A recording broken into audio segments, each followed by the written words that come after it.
بسم اللہ الرحمن الرحیم۔ محترم ناظرین، دنیا کے ہر مذہب اور معاشرے میں سچ کو قدر کی نگاہ سے دیکھا جاتا ہے اور جھوٹ کو ایک قابل نفرت برائی تسلیم کیا جاتا ہے۔ یہ بات تو کسی بھی دلیل کی محتاج نہیں کہ اللہ کے نیک اور منتخب اور معمور بندے کبھی بھی جھوٹ نہیں بولتے۔ مرزا قادیانی احمد صاحب کو مسیح موعود ہونے کا، نبی ہونے کا دعویٰ تھا، لیکن انہوں نے کثرت کے ساتھ جھوٹ بولے۔ اس سے پہلے کہ مرزا صاحب کے چند جھوٹ بیان کیے جائیں، مرزا صاحب کے جہاں تک اقوال آپ کی پیش خدمت ہیں۔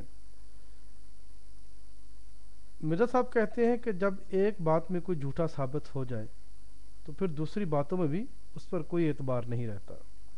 چشمہ معرفت صفحہ 222 اور روحانی خزائن جلد 23 صفحہ 231۔ ایک اور جگہ پر کہتے ہیں کہ جھوٹے کے کلام میں تناقض ضرور ہوتا ہے، اور ایک اور مقام پر کہتے ہیں کہ جھوٹ بولنے سے بدتر دنیا میں کوئی کام نہیں۔ تمتمہ حقیقت الوحی صفحہ 26، خزائن جلد 22 صفحہ 249۔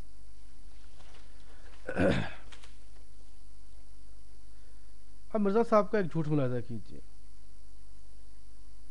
کہتے ہیں لیکن ضرور تھا کہ قرآن شریف اور احادیث کی وہ پیش گوئیاں پوری ہوتیں جن میں لکھا تھا کہ مسیح موعود جب ظاہر ہوگا تو اسلامی علماء کے ہاتھ سے دکھ اٹھائے گا، وہ اس کو کافر قرار دیں گے اور اس کے قتل کے لیے فتوے دیے جائیں گے اور اس کی سخت توہین کی جائے گی اور اس کو دائرہ اسلام سے خارج اور دین کا تباہ کرنے والا خیال کیا جائے گا۔ 40 نمبر 3 صفحہ 17 روحانی خزائن جلد 17 صفحہ 404۔ قرآن اور حدیث میں کسی بھی جگہ ان پیش گوئیوں کا کوئی تذکرہ موجود نہیں۔ مرزا صاحب کی یہ بات بالکل جھوٹ اور اللہ اس کے رسول پر افطرا ہے۔ ایک اور جھوٹ ملاحظہ کیجیے۔ مرزا صاحب لکھتے ہیں کہ سورہ تحریم میں صریح طور پر بیان کیا گیا ہے کہ بعض افراد اس امت کا نام مریم رکھا گیا ہے، اور پھر پوری اتباع شریعت کی وجہ سے اس مریم میں خدا تعالیٰ کی طرف سے روح پھونکی گئی، اور روح پھونکنے کے بعد اس مریم سے عیسیٰ پیدا ہو گیا، اور اسی بنا پر خدا تعالیٰ نے میرا نام عیسیٰ بن مریم رکھا ہے۔ زمیمہ براہین احمدیہ پنجم صفحہ 189، روحانی خزائن جلد 21 صفحہ 361۔ اب سورہ تحریم سب کے سامنے ہے۔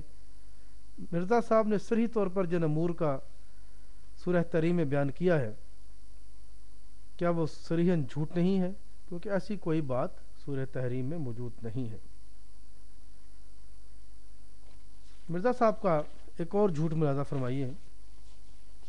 کہتے ہیں مگر ضرور تھا کہ وہ مجھے کافر کہتے اور میرا نام دجال رکھتے، کیونکہ احادیث صحیحہ میں سے پہلے سے یہ فرمایا تھا کہ اس مہدی کو کافر ٹھہرایا جائے گا، اور اس وقت کے شریر مولوی اسے کافر کہیں گے اور ایسا جوش دکھائیں گے کہ اگر ممکن ہوتا تو اس کو قتل کر ڈالتے۔ زمیمہ انجام آتم صفحہ 38، روحانی خزائن جلد 11 صفحہ 322۔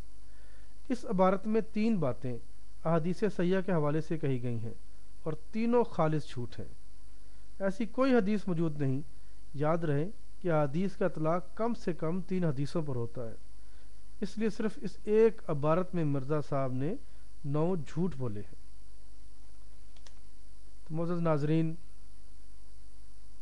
آپ کے سامنے مرزا صاحب کی یہ چند جھوٹ بیان کیے ہیں، وقتاً فوقتاً مزید جھوٹ بھی بیان کیے جائیں گے، تو اب خود اندازہ لگا لیجئے کہ جو شخص اتنے جھوٹ بول سکتا ہے وہ کیسے خدا کی طرف سے مامور ہو سکتا ہے۔